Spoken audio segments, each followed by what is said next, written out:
Thank you. I appreciate the chance to focus today on the most important things that Congress should do to restore immigration enforcement and integrity in our immigration laws, the areas of the law that need to be updated.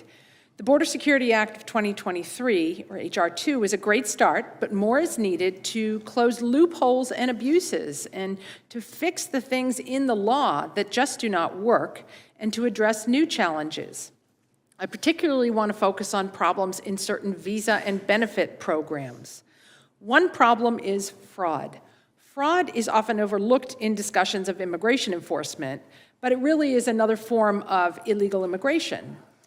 Past reports have identified double-digit fraud in certain benefit programs, but most have never been studied or assessed for the prevalence of fraud. Congress needs to demand some investigation into these programs, audits, and benefit fraud assessments to find out just how prevalent it is. An even bigger problem is that over time, our immigration law has become a massive, disorganized menu of entry and work permit programs, some created by Congress, some not, that operates almost on autopilot. And in the hands of an administration like the previous one that wanted no limits on immigration, any integrity guardrails were dismantled. And these programs have now ballooned in size. In some cases, the rules themselves do not allow for meaningful controls. Some of these programs simply need to be shut down. Before I talk about that, I just want to endorse the comments made by my fellow panelists on the need to address sanctuaries, which are a major public safety threat and undermine the integrity of immigration laws. But I also want to mention that it's important to allow for a role for state and local officials in restoring integrity of our immigration programs and in enforcement.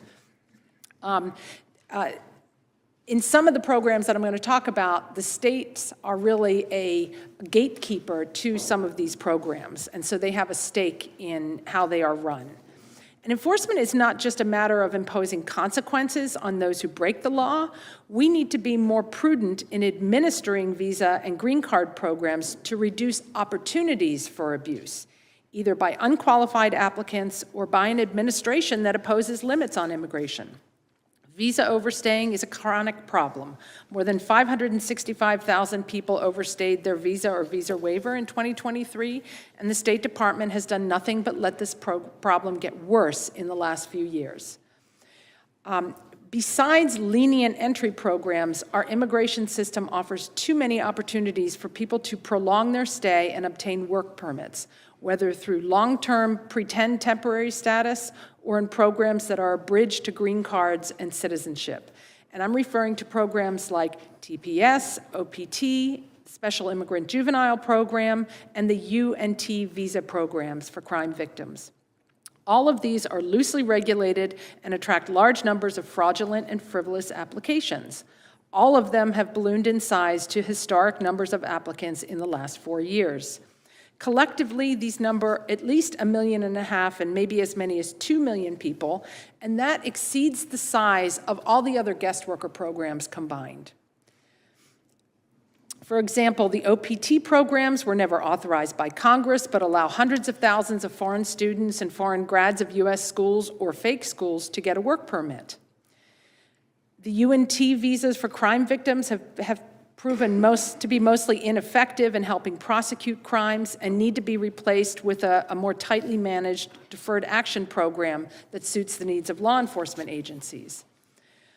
Similarly, the Special Immigrant Juvenile Program, which was sold as a humanitarian benefit for trafficked kids in need of protection, has become an amnesty program for young adults whose claims of abandonment or abuse are often not subject to thorough examination.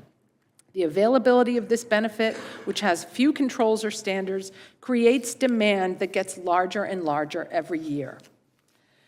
These are just a few examples of things that can be fixed by Congress and that I hope you will take up in this next session. Thank you.